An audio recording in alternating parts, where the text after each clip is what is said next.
Yes, my dear students, myself Nasrullah, your teacher. जैसे आप सबको पता है कि हमने एक सीरीज स्टार्ट की है और उस सीरीज का नाम है यूसेज हेट लेट गेट, जिसमें बेसिकली आपके हेट टेस्ट में जितने भी मैथ पोर्शंस जितने भी एमसीक्यूज आएंगे उसको हम डिस्कस करेंगे कि आपसे यूसेज टेस्ट में किस तरह के क्वेश्चन, आपसे इस टॉपिक में से किस तरह के क्वेश्चन पूछे जा सकते हैं। सो हमारे पास आज के जो हमारे लेक्चर है ये उस सीरीज के सिलसिले में लेक्चर नंबर 3 है। जैसे आप सबको हमारे पास थंबनेल से ही जाहिर होगा कि आपने थंबनेल को देखते हुए क्लिक किया होगा और इस टॉपिक का नाम है रेशो। सो इस लेक्चर में हम बेसिकली पढ़ेंगे कि हमारे पास रेशो होता क्या है, हम इसको किस तरह डिफाइन करते हैं और इसकी डिफरेंट फॉर्मूलाज किस तरह हैं, इसकी टाइप्स के बारे में पढ़ेंगे और इसकी एक्सप्रेशन के बारे में पढ़ेंगे और यहां पर हम different types of the question पढ़ेंगे, डिस्कस करेंगे जो आज के एचएससी टेस्ट जो कि हमारे पास चाहे यूसेट हो, चाहे हेट हो, चाहे गेट हो, चाहे लेट हो, जो इसमें पूछे जाते हैं उसको डिस्कस करेंगे। आपसे एक ही रिक्वेस्ट है, अगर आप हमारे चैनल पे नहीं, प्लीज हमारे चैनल को सब्सक्राइब कीजिए, लाइक कीजिए, कमेंट कीजिए। आपकी सब्सक्रिप्शन हमारे लिए एक मोटिवेशन होगी, हमारे लिए एक एनर्जी होगी। आपकी जितनी भी लाइक्स, आपके कमेंट्स, आपकी सब्सक्रिप्शन हमारे लिए एक एनर्जी है और ये एनर्जी हम यहाँ पे वेस्ट करेंगे, लगाएंगे। आपको इंशाल्लाह दिल से पढ़ाऊंगा, आपको दिल से पढ़ाऊंगा, जितनी चीजें हैं उसको दिल से समझाने की कोशिश करूंगा। जितनी चीजें मुझे आती हैं आपके टेस्ट में आएंगी वो चीजें मैं आपको 100% कन्वे करूंगा। तो आपसे एक ही रिक्वेस्ट है कि हमारे चैनल को सब्सक्राइब कीजिए, लाइक कीजिए, कमेंट कीजिए और आपके जितने भी क्वेश्चन हैं रिगार्डिंग एनी, आपके जितने भी क्वेश्चन हैं, आपके जितने भी टॉपिक्स हैं उनके रिगार्डिंग आपके जितने भी क्वेश्चन हैं वो आप मुझसे पूछ सकते हैं। आप कमेंट में बता दें कि सर इस टॉपिक पे एक वीडियो बना लें, इंशाल्लाह इस टॉपिक में वीडियो बना लूंगा। सो आज हम रेशो को डिस्कस करेंगे। सबसे पहले हम डिफिनेशन को देखेंगे कि हमारे पास रेशो होता क्या है। सो सबसे पहले हम डिफिनेशन से स्टार्ट करेंगे। यहां पे कहता है कि रेशो जो होती है ना, अ वे ऑफ कंपेयरिंग टू और मोर नंबर बाय डिविजन, यानी हमारे पास रेशो एक ऐसा तरीका है जिसमें हम दो या दो से ज्यादा नंबर अगर डिवीजन फॉर्म में दिए गए हैं उनको कंपेयर करने के लिए हम रेशो इस्तेमाल करते हैं। तो सबसे पहली बात यह है कि रेशो एक कंपेयरिंग फेनोमेना है। क्या है? एक कंपेयरिंग फेनोमेना है ऑफ टू और मोर देन टू नंबर्स, यानी दो या दो से ज्यादा नंबर अगर दिए गए हैं आप उसको कंपेयर करना चाहते हैं तो ऐसे फेनोमेना, ऐसे वर्ड को हम क्या कहते हैं? रेशो कहते हैं। तो सबसे पहले डिफिनेशन तो आपको आगे, सबसे पहले हमारे पास रेशो जो होती है ना डिवीजन फॉर्म होती है, यानी दो नंबर ही उसको जब आप डिवीजन फॉर्म में लिखते हैं उसको हम क्या कहते हैं? रेशो कहते हैं। तो अब हम पढ़ेंगे कि हमारे पास एक्सप्रेशन क्या होती है, यानी हमारे पास रेशो को हम किस फॉर्म में एक्सप्रेस करते हैं। सो आपने याद रखना है रेशो को हम 3 फॉर्म में एक्सप्रेस करते हैं, वो मैं आपको बताऊंगा किस तरह। एक जीवन केस है, वो आपको अगर आप वो चीज समझ आ गया तो समझो आपकी रेशो के रिगार्डिंग जितने भी क्वेश्चन है वो क्लियर हो जाएगा। किस तरह? देखो हमारे पास जो इसकी हमारे पास रिप्रेजेंटेशन है या एक्सप्रेशन है वो इज अ फ्रिक्शन है, इज अ फ्रिक्शन फॉर्म है। किस तरह? हम कहते हैं कि 3 डिवाइडेड बाय 4 ये भी हमारे पास क्या है? ये एक रेशो है। क्यों? क्योंकि 3 डिवाइडेड बाय 4 ये एक डिवीजन फॉर्म है और हम कंपेयर कर रहे हैं कि कौन किससे कितना बड़ा है। ये कंपैरेटिव फिनोमेना है। इसी तरह अगर हम लिख रहे 5 डिवाइडेड बाय 2 ये भी हमारे पास क्या है? एक हमारे पास दो क्वांटिटी है, दो नंबर है, उसको हम डिवीजन फॉर्म में कंपेयर कर रहे हैं, इसको हम क्या कहते हैं? रेशो कहते हैं। सो ये एक एक्सप्रेशन तो ये हुआ। दूसरी एक्सप्रेशन ये है कि हम इस रेशो को हम एज अ कॉलोन क्या कर सकते हैं? दो नंबर को कंपेयर कर सकते हैं। हमने पढ़ा था कि हम दो या दो से ज्यादा नंबर को क्या करते हैं? कंपेयर करते हैं। किस तरह कंपेयर करते हैं? या फ्रिक्शन फॉर्म में, या कॉलोन फॉर्म में, या डेसिमल फॉर्म में। सो हमारे पास कॉलोन क्या होती है? कॉलोन जो होती है ना, इस तरह दो साइन होते हैं, ये कॉलोन है। सो यहां पर अगर मैं इसी 3 डिवाइडेड बाय 4 को इस तरह लिख दूं 3/4, ये एक क्या है? ये एक रेशो है, 3:4। अब इसी तरह 5:2 ये भी क्या है? रेशो है। ये तो आपको पता है, सबको पता है कि हमारे पास ये रेशो है। दूसरी बात ये, अब याद रखो कंसेप्चुअल पार्ट यही है। अगर आपको ना ये डेसिमल पॉइंट वाला समझ आ गया तो इट मींस दैट कि आपकी हमारे पास यहां से क्लियरिटी शुरू हो रहा है। यहां से क्लियरिटी शुरू होगी ना तब आपकी लेक्चर के एंड तक आपको सब कुछ समझ आ जाएगा। यहां पर देखें कहता है कि हम रेशियो को एज अ डेसिमल फॉर्म में भी क्या कर सकते हैं? एक्सप्रेस कर सकते हैं। किस तरह? देखो मैं कहता हूं 0.9, आपसे क्वेश्चन पूछ जा सकता है, कोई भी हमारे पास डेसिमल फॉर्म में कोई नंबर होगा, आपसे कहेगा कि 0.9 इज अ रेशियो। ऑप्शन क्या होगा? Yes, no. सी ऑप्शन क्या होगा? सी ऑप्शन में दिया होगा none of this, it's not a ratio. वो ऑप्शन होगी। वही आपसे पूछते हैं कि ना कि 0.9 और यहां पर देखो 0.9 और यहां पर 0.09 और any decimal form of any number, यानी कोई भी नंबर दिया जा सकता है और इसमें डेसिमल फॉर्म हो। जरूरी नहीं कि हमारे पास 0 से स्टार्ट हो, इस तरह भी दिया जा सकता है 0.1, 0.1, 10.2, 100.50 इस तरह नंबर दिए जा सकते हैं। आपसे पूछा सकता है कि ये रेशो है या नहीं, तो आपका आंसर क्या होगा? Yes it's the ratio. क्यों है? मैं हूं तो आपको क्लियर कराऊंगा। अब देखो मैं इसकी बात करता हूं, ये क्यों रेशो है, यानी 0.9 को हम रेशो क्यों कंसीडर कर रहे हैं, हमें ये समझना है क्यों। अब देखो 0.9 को भी इस तरह लिख सकता हूं या नहीं, ये नहीं लिखा। अब देखो इसकी एक और फॉर्म भी है। अब मैंने इसे पिछले लेक्चर में था जिसमें हमने परसेंटेज में पढ़ा, वहां पे मैंने कहा था कि अगर इस तरह की हमारे पास डिसिमल फॉर्म में कोई नंबर दिया गया हो तो हमारे पास यहां पर 9 है, नहीं 9 लिख दो और यहां पर डिवीजन फॉर्म में क्या लिखना है। अब पॉइंट की जगह पर आपको क्या रिप्लेस करना है? 1। सही है, मैंने 1 लिख दिया। और पॉइंट के बाद जितने भी नंबर आएंगे विच में बी 0, विच में बी एनी नंबर, उसके बाद जितने भी नंबर आएंगे उसके हमारे पास क्या लिखना है? 0 लिखना है। अब पॉइंट की जगह पर मैंने क्या लिख दिया? 1 लिख दिया। और यहां पर एक नंबर है तो मैंने 1 0 पुट कर दिया। अब मुझे बताओ क्या 9 डिवाइडेड बाई 10 कौन से फॉर्म ऑफ रेशो है, कौन से एक्सप्रेशन ऑफ रेशो है? वो हमारे पास फ्रिक्शन है। सो फ्रिक्शन को हमने कहा था कि हम रेशियो को इस फॉर्म में भी एक्सप्रेस कर सकते हैं। दैट्स व्हाई 0.9 और any number in decimal form is a ratio. ये कौन सा रेशो है? रेशो में डिफरेंट टाइप्स है। ये रेशो एक और चीज याद रखना है, ये क्या प्रोपोर्शनल है? क्या प्रोपोर्शनल रेशो है? क्या प्रोपोर्शनल रेशो है? ये मैं इंशाल्लाह इसे नेक्स्ट लेक्चर नंबर 4 जो है ना, उसमें हम प्रोपोर्शन को डिस्कस करेंगे। ये चीज क्लियर हुआ नहीं? अब ये चीज क्लियर हुआ। अब हमने एक्सप्रेशन तो पढ़ा, अब हम टाइप्स की तरफ पढ़ते हैं कि हमारे पास रेशो के कितने टाइप्स हैं। सबसे पहले टाइप जो है ना रेशो के 2 टाइप्स हैं, कॉमनली 3 टाइप्स हैं। यहां पर मैं 2 डिस्कस करूंगा। सबसे पहला जो है ना सिंपल रेशो, एक है कंपाउंड रेशो। सिंपल रेशो क्या होता है? सिंपल रेशो एक ऐसे ratio the type of ratio in which we compare two quantities, two different quantities. ये 2 डिफरेंट क्वांटिटीज हम क्या कर रहे हैं? कंपेयर कर रहा है। इसको हम क्या कहते हैं? Simple ratio. मैंने वर्डिंग का इस्तेमाल की, वर्डिंग को समझने की कोशिश कीजिए। मैंने कहा था कि रेशो क्या होती है? Comparing two numbers. अब यहां पर सिंपल रेशो क्या है? सिंपल रेशो ये है कि हम एक ऐसी रेशो जिसमें 2 डिफरेंट नंबर को हम क्या करें? कंपेयर कर रहा है विच में be in the form of fraction, which में be in the form of colon, which में be in the form of decimal. ये चीज आप याद रखेंगे। इसको हम क्या कहते हैं? Simple ratio. यानी सिंपल रेशो में हम 2 नंबर को क्या कर रहे हैं? कंपेयर कर रहे हैं। अब देखो एग्जांपल क्या है। एग्जांपल जो है ना 2:3। अब 2 डिफरेंट नंबर है, 3 डिफरेंट नंबर है, लेकिन कितने नंबर है? 2 नंबर है। तो इस तरह अगर हम 2 नंबर को कंपेयर कर रहे हैं, 2 डिफरेंट नंबर को कंपेयर कर रहे हैं, तो क्या कहते हैं? सिंपल रेशो कहते हैं। कंपाउंड रेशो क्या होता है? कंपाउंड रेशो क्या होता है? एक ऐसा रेशो जिसमें हम 2 से ज्यादा नंबर को हम क्या करें? कंपेयर कर रहे हैं। 2 से ज्यादा मुख्तलिफ नंबर को हम क्या करें? कंपेयर कर रहे हैं। मुख्तलिफ नंबर की आपने याद रखना है, 2 मुख्तलिफ नंबर को क्या कर रहा है? कंपेयर करना सिंपल रेशो क्या होता है? अगर हम 2 से ज्यादा मुख्तलिफ नंबर को कंपेयर करें, इसको हम क्या कहते हैं? कंपाउंड रेशो कहते हैं। डिफिनेशन लिख लो, definition a type of ratio, simple ratio के डिफिनेशन लिखो। A type of ratio in which we compare 2 different quantities और number is called simple ratio. Compound ratio का डिफिनेशन लिखो कि a ratio in which we compare 2 और more than 2 quantities और number different इस्तेमाल करना है। इससे पहले ना more than 2 different number और quantities is called compound ratio। Definition लिख लिया। अब ये चीज आपको क्लियर हुआ कि हमारे पास रेशो क्या होता है, एक्सप्रेशन क्या है और उसकी टाइप्स क्या है। अब ये कुछ के फॉर्मूला, यहां पर मेरे पास जगह ना होने की वजह से मैंने एब्रिविएशन इस्तेमाल किया, नहीं आपने पूरा लिखना है। अब देखो फॉर्मूला सिंपल रेशो ही है, SR जो है क्या? Simple ratio. और यहां पर ER क्या है? Equivalent ratio. यहां पर FR क्या है? Proportional ratio. अब देखो सिंपल रेशो मैंने क्या किया? मैंने कहा कि अगर हम 2 मुख्तलिफ नंबर को क्या करें? कंपेयर करें, तो इस तरह के रेशो को हम क्या कहते हैं? सिंपल रेशो कहते हैं। तो इसका फार्मूला क्या होगा? A ratio B। A different number है, डिफरेंट क्वांटिटी है, B जो है डिफरेंट क्वांटिटीज है या नंबर है। इस तरह के हमारे पास क्या कहते हैं? सिंपल रेशो कहते हैं। और इसको हम एक और फॉर्म भी लिख सकते हैं। ये तो रेशो फॉर्म है, कोलोन फॉर्म है। क्या मैं इसको फ्रिक्शनल फॉर्म में लिख सकता हूं? A divided by B। ये भी इसका फॉर्म है। ये हमारे पास क्या है? कोलोन फॉर्म है। ये कौन सा है? फ्रिक्शनल फॉर्म है, फ्रिक्शन फॉर्म है। अब देखो यहां पर इक्विवेलेंट रेशो क्या होती है? इक्विवेलेंट रेशो एक ऐसी रेशो होती है जिसमें हमारे पास जो दो रेशो जो होते हैं, 2 रेशो जो गिवन होते हैं ना, वो इक्विवेलेंट होते हैं, इक्वल होते हैं। ऐसे रेशो को क्या कहते हैं? इक्विवेलेंट रेशो कहते हैं। किस तरह? यहां पर कहते हैं कि ये 2 रेशो देते हैं, ये एक रेशो ये है, एक सिंपल रेशो ये है, एक सिंपल रेशो ये है। अब 2 सिंपल रेशो के दरमियान क्या है? इक्वल साइन है, इक्वल साइन है। अगर 2 सिंपल रेशो को इक्वल साइंस के जरिए सेपरेट किया गया है, तो इस तरह रेशो को हम क्या कहते हैं? Equivalent ratio.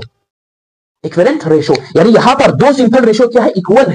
इक्वल है, तो ऐसे रेशो को हम क्या कहते हैं? सिंपल। हमारे पास क्या कहते हैं? इक्विवेलेंट रेशो कहते हैं। अब इसको मैं एक और फॉर्म भी लिख सकता हूं। ये तो हमारे पास कोलोन फॉर्म है। अब इसको मैं क्या फ्रिक्शनल फॉर्म में कन्वर्ट करूं? किस तरह?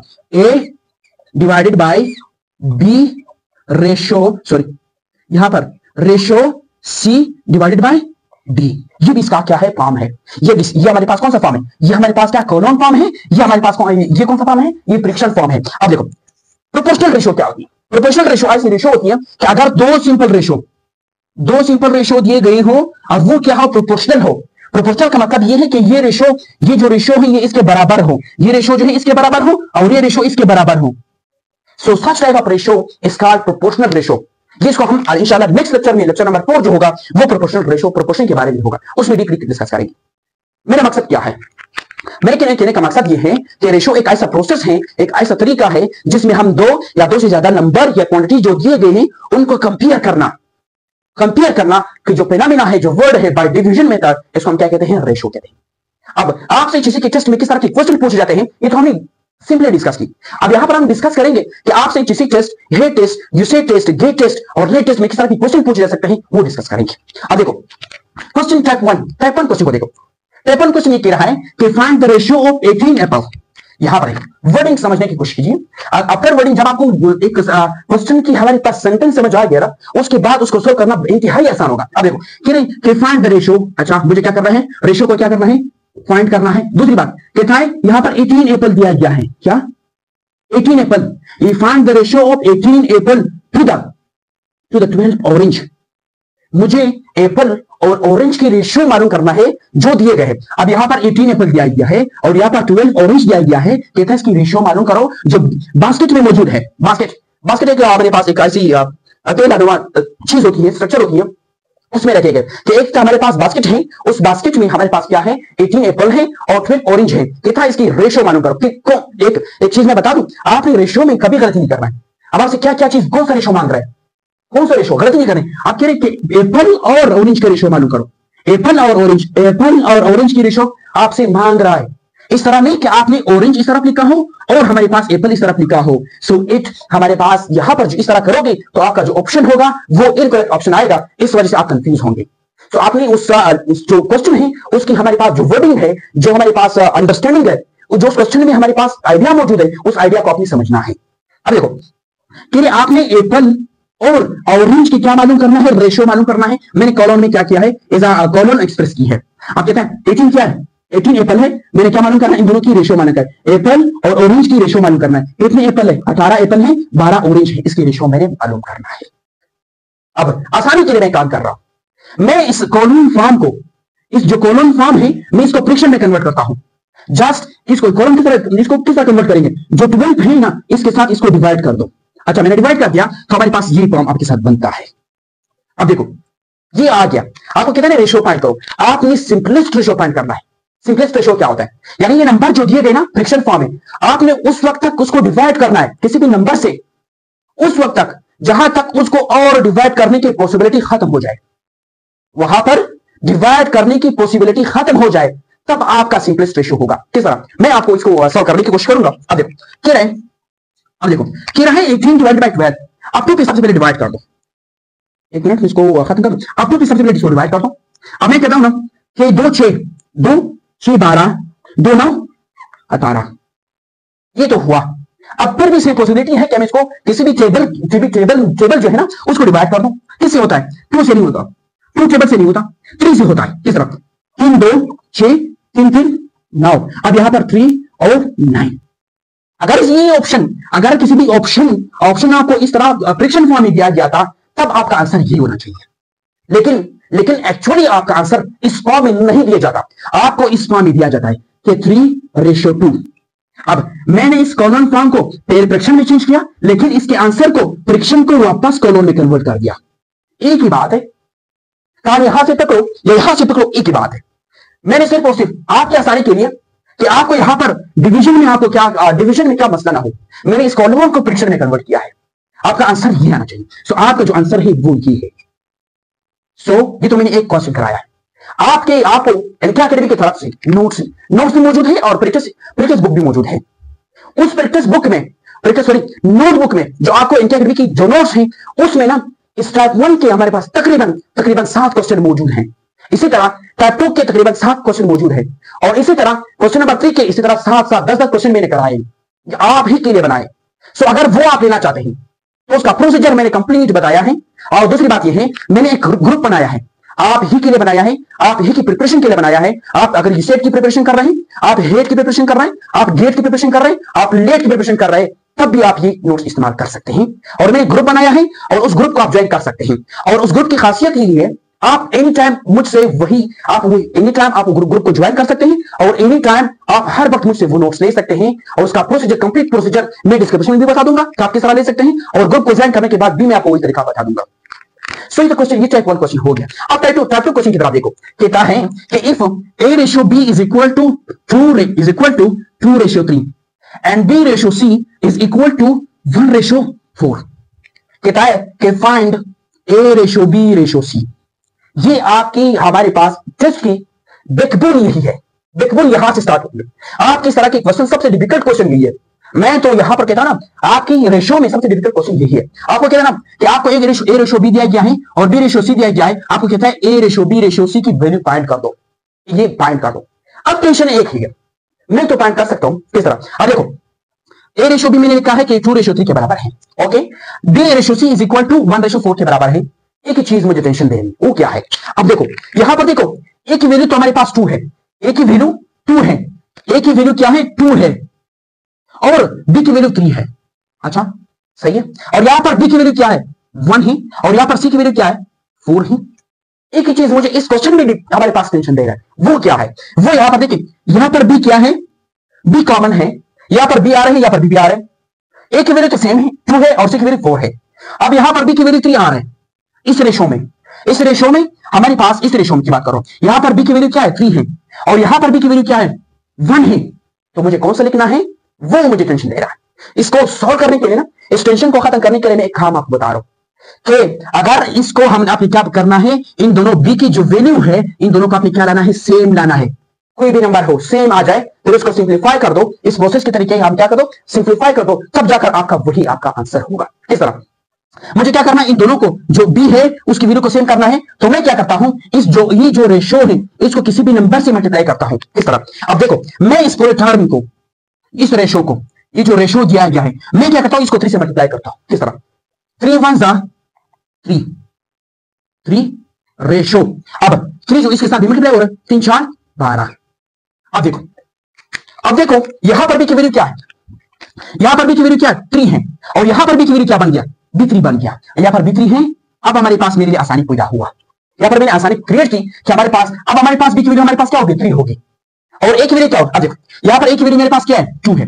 अब देखो A ratio B is equal to 2:3, और यहां पर B ratio C is equal to 3:12। अब ये रेशियो नहीं रहेगा क्योंकि मैंने इस फॉर्म में कन्वर्ट कर दिया, तो तब जाकर अब देखो यहां पर B की वैल्यू सेम है, यहां पर B की वैल्यू सेम है, मैं कोई भी 3 ले लूं कोई फर्क नहीं पड़ता। अब यहां पर ए की वैल्यू, अब देखो ए की वैल्यू मेरे पास क्या है? ए की वैल्यू क्या है? 2 है। अच्छा ए हो गया। अब बी की वैल्यू क्या है मेरे पास? कोई भी ले लो, यहां से ले लो, यहां से ले लो, वही सेम नंबर 3 है, तो हमारे पास क्या रहा? यहां पर 3 रहा, और हमारे पास क्या? यहां पर सी की वैल्यू क्या है? 12 है, तो मैंने ये लिखा। एक और चीज मैं बता दूं, ये तो मेरे पास सिंपलेस्ट फॉर्म यही है, सिंपलेस्ट फॉर्म यही है, इस वजह से मजीद सिंप्लीफाई नहीं हो सकता। सो ये आपका आंसर है। कुछ ऐसे क्वेश्चन भी मौजूद हैं जो हमारे पास आएंगे ना, रेशियो तो आएंगे, लेकिन सिंपलेस्ट फॉर्म में नहीं होगा। तब अगर उस क्वेश्चन में आपने सोल्व किया, आंसर मौजूद था, तो आपका आंसर वही होगा। अगर आपने जिस तरह के आंसर लाए हैं ना, फिर भी आंसर मौजूद नहीं था, लेकिन मजीद सिंप्लीफाई कर दो, मजीद सिंप्लीफिकेशन के बाद आपके पास आंसर आएगा। ये था question number type 2, type 2 question 1। अब देखो टाइप 3 की देखो, कहता है कि एक क्लास है, मैं आपको इसकी वर्डिंग बता रहा हूं कि if 40% of the student, if 40% of the students in the class are boys, यानी एक क्लास है उसके 40% क्या है? बॉयज हैं। कहता है are boys, what is the ratio of boys to girl? आपके टेस्ट की ना यहां पर दाज देने की पॉसिबिलिटी यही है। सबसे हार्ड, सबसे डिफिकल्ट क्वेश्चन आपसे यही दो है। आप कहते हैं ना कि 40% एक क्लास है, उसमें 40% क्या है? बॉयज हैं। कहता है आप मुझे बॉयज और गर्ल्स की रेशियो बता दो। मैं इसकी सिंपल तरीका आपको बताता हूं। कहता है ना मेरे पास स्टूडेंट्स कितने हैं? मैं लेट करता हूं ना, एक क्लास है उसमें 100% जो है ना स्टूडेंट है, 100 स्टूडेंट के, वो कहता है ना कि इस 100 स्टूडेंट में से ना, इस 100 स्टूडेंट में से 40% क्या है? 40% बॉयज है। यानी इस 100 में से इस 100 स्टूडेंट जो क्लास में मौजूद है इनमें से 40% क्या है, बॉयज है। तो इस वजह से मैंने लिखा है कि सबसे पहले मैंने क्या फाइंड करना है, टोटल बॉयज फाइंड करना है, इसके बाद टोटल गर्ल्स फाइंड करना है, इसके बाद आपके पास क्या आएगा, ratio of boys to girls आएगा, निकाल सकते हैं किस तरह 40%। अब टोटल जो हमारे पास बॉयज किस तरह निकालना है, क्योंकि हमारे पास 40% मौजूद है किसके, 100 के, तो मैं कहता हूं कि 40% of 100 is equal to total boys. इन टोटल बॉयज जो मौजूद है इस क्लास में क्या है, वो 100 में से क्या है, 40% है। मैं इसको कन्वर्ट करूंगा, देखो यहां पर 40 मैंने परसेंटेज को भी खत्म करना है। परसेंटेज किस तरह, परसेंटेज को मैंने बताया 1/100 है, इसको ये आपने याद रखना है। अब देखो 40 है ना, इसकी जगह पर मैं क्या परसेंटेज की जगह पर मैं 1/100 लिखूंगा। और को मैंने बताया कि और को किस चीज से रिप्लेस करना है, मल्टीप्लिकेशन से, तो यहां पर मल्टीप्लाई बाय 100। अब देखो यहां पर 100 जो है ना 100 के साथ कैंसिल हुआ, तो 40 स्टूडेंट जो है 40 स्टूडेंट क्या है आपके साथ, बॉयज है। 40 स्टूडेंट आपके साथ क्या है, उस क्लास में क्या है, बॉयज हैं। अगर यहां पर देखें हमने क्या किया, टोटल जो बॉयज थे वो तो निकाल दिए, क्या है 40 है। अब एक क्लास है उसमें क्या है 40 जो है क्या है, बॉयज हैं। 100 में से 40 बॉयज हैं, तो हमारे पास उस 100 में से तो हमारे जब 40 बॉयज हैं तो गर्ल्स कितने होंगे, 60 होंगे। तो हमारे पास यहां पर हम क्या करेंगे 100 में से 40 निकालेंगे तो हमारे पास क्या आएगा, 60 हमारे पास क्या होगा, गर्ल्स होगा। मुश्किल काम क्या है, बॉयज को निकालना, टोटल बॉयज को निकालने के बाद जो गर्ल्स है वो हमारे पास क्या होगा, ऑटोमेटिकली आपके पास आ जाएगा। ये डिफरेंट टाइप के क्वेश्चन आपसे पूछे जा सकते हैं। अब देखो मैंने ये निकाल दिया, अब वो मुझसे मांग रहा है मुझे क्या मालूम करना है, बॉयज टू गर्ल्स रेशो मालूम करना है, क्या बॉयज टू गर्ल्स रेशो। तो हमारे पास यहां पर बॉयज टू गर्ल्स रेशो मैंने क्या करना है, मालूम करना है। अब देखो बॉयज कितने हैं, 40 हैं, गर्ल्स कितने हैं, 60 हैं, तो 0 0 के साथ कैंसिल हुआ, 2 2 4, 2 3 6, तो हमारे पास 2 डिवाइडेड बाय 3। ये भी आपके साथ क्या है, आंसर है। ये भी आपके साथ क्या हो सकता है, आंसर हो सकता है। अगर ऑप्शन में ये आंसर था तो ये भी आपके साथ आंसर हो सकता है। अगर आंसर इस तरह प्रेडिक्शन फॉर्म में नहीं था, आपके साथ रेशो फॉर्म में था, तो क्या कर दो, इसको यहां पर लाओ, इस तरफ लाओ, तो हमारे पास क्या होगा, जस्ट कोरोन फुट कर दो, तो ये आपके साथ क्या होगा, ये और आंसर है। यानी आपके साथ आंसर की हमारे पास उस ऑप्शन की हमारे पास क्या होगी, सिर्फ शक्ल चेंज होगी, शेप चेंज होगी। किस तरह, ये भी पूछा जा सकता है, ये भी भी पूछा जा सकता है। अब मैं एक और चीज बताऊं, ये अब हमारे पास और भी हो सकता है। देखो अगर आपसे क्या गर्ल्स टू बॉयज रेशियो पूछा जाए, गर्ल्स टू बॉय, गर्ल्स कितने 60 डिवाइडेड बाय 40, 0 0 के साथ 2 2 4, 2 3 6, तो हमारे पास 3:2 इसका आंसर है। ये इसका आंसर है। आपसे ये गर्ल्स टू बॉयज भी पूछा सकता है, बॉयज टू गर्ल्स भी पूछा जा सकता है, और यहां पर बॉयज की जगह पर गर्ल्स भी आ सकता है। ये परसेंटेज भी चेंज हो सकता है और ये रेशियो भी चेंज हो सकता है, तो आप वहां पे कंफ्यूज नहीं होना है।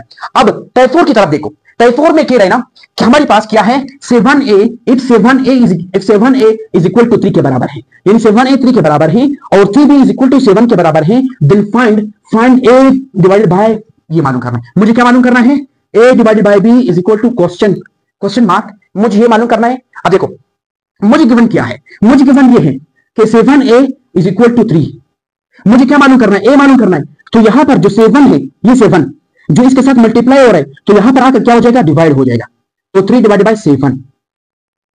7, सॉरी यहां पर ये इज इक्वल टू a लिख दो, a। अब a की वैल्यू क्या है हमारे पास, ये आ गया, a की वैल्यू ये आ गया। अब मुझे क्या दूसरा क्या है, 3b इज इक्वल टू 7, ये मुझे क्या b मालूम करना है, क्योंकि मैंने a डिवाइडेड बाय b मालूम करना है, मुझे b भी नहीं चाहिए, 3b नहीं चाहिए, मुझे सिर्फ b चाहिए। तो हमारे पास यहां पर जो ये मल्टीप्लाई हो रहा है इसके साथ यहां पर आकर डिवाइड हो जाएगा, तो मेरे पास जो आंसर आएगा वो 7 divided by 3 is equal to b। ये आपके साथ क्या आ गया, b आ गया। अब और इजी प्रोसेस है, मैंने क्या करना है, a डिवाइडेड बाय b मालूम करना है, तो क्या कर दो, a की वैल्यू क्या है हमारे पास, 3 divided by 7 divided by whole divide by हमारे पास क्या 7 3। एक काम करो मैं आपको प्रोसेस बता रहा हूं, प्रोसेस क्या है, ये जो 7 है ये इसके साथ क्या हो रहा है, डिवाइड हो रहा है। दूसरी बात यहां पर ये 3 क्या हो रहा है, इसके साथ डिवाइड हो रहा है। अब ये जो इसके साथ डिवाइड हो रहा है ऊपर जाकर क्या हो जाएगा, मल्टीप्लाई हो जाएगा। दूसरी बात यहां पर जो ये 7 है इसके साथ डिवाइड हो रहा है, यहां पर आकर क्या हो जाएगा, मल्टीप्लाई हो जाएगा। कन्वर्जन का तो मेरे पास क्या हुआ, a ratio b is equal to क्या 3 मल्टीप्लाई बाय 3 डिवाइडेड बाय, अब देखो ये 3 उस तरफ ऊपर चला गया, तो 3 डिवाइडेड बाय 3 मल्टीप्लाई बाय 3। अब देखो 7 है, अब ये 7 नीचे आ गया, ये नीचे आ गया, तो क्या होगा, मल्टीप्लाई होगा। तो मेरे पास जो a रेशो b है, a divided by b is equal to 3 3 9 और यहां पर 7 7 49। तो ये आपके साथ क्या है, ये a डिवाइडेड बाय b या a रेशो b का ये आंसर है। आपको अगर ऑप्शन में ये इस तरह की आंसर था, किस तरह देखो, आपसे अगर क्वेश्चन में आंसर पूछा था कि 9:49, ये भी आपके साथ आंसर है, क्योंकि मैंने कहा था कि आप फ्रिक्शन फॉर्म को इस फॉर्म में भी लिख सकते हैं, इस फॉर्म में भी लिख सकते हैं। तो ये था आज का हमारा लेक्चर, जिसमें बेसिकली हमने रेशो के बारे में पढ़ा कि रेशो होता क्या है, और यहां पर डिफरेंट टाइप की क्वेश्चन जो है आपको किस तरह पूछे जा सकते हैं। तो उसको हल करने के लिए ना मैंने आपको क्या की, सॉल्यूशन तो बता दी, लेकिन प्रैक्टिस अब आपने करनी है। फिर मैं कहूंगा कि इन सब चीजों की प्रैक्टिस करने के लिए मैंने अलग बुक बनाया है, और इस तरह की क्वेश्चन को मैंने अपने नोट्स में सोल्व की है। ये इस टाइप के तकरीबन मैंने 7 क्वेश्चन सोल्व किए हैं, और इस टाइप के तकरीबन मैंने 7 क्वेश्चन सोल्व किए हैं, तकरीबन 7, मैक्सिमम 10 मैंने सोल्व किए, मैक्सिमम 10 है, कम से कम 5 है। तो 5 और 10 के दरमियान हमारे पास क्या है, हर टाइप की मैंने क्वेश्चन सोल्व किया। इस वजह से वो नोट थोड़ी लेंथी है, वो बहुत लेंथी नोट्स है, वो आपकी हर तरह की क्लियरिटी करेगा, आपकी हर तरह की एमसीक्यूज, आपकी हर तरह की क्वेश्चन की क्लियरिटी करेगा। अगर वो आप नोट्स लेना चाहते हैं, अगर वो नोट्स आप लेना चाहते हैं, तो आप मुझसे ले सकते हैं, और इसका कंप्लीट प्रोसीजर मैं डिस्क्रिप्शन में भी दूंगा, और आप ग्रुप को भी ज्वाइन कर सकते हैं, जो मैंने व्हाट्सएप ग्रुप बनाया है, बेसिकली आप ही के लिए बनाया है।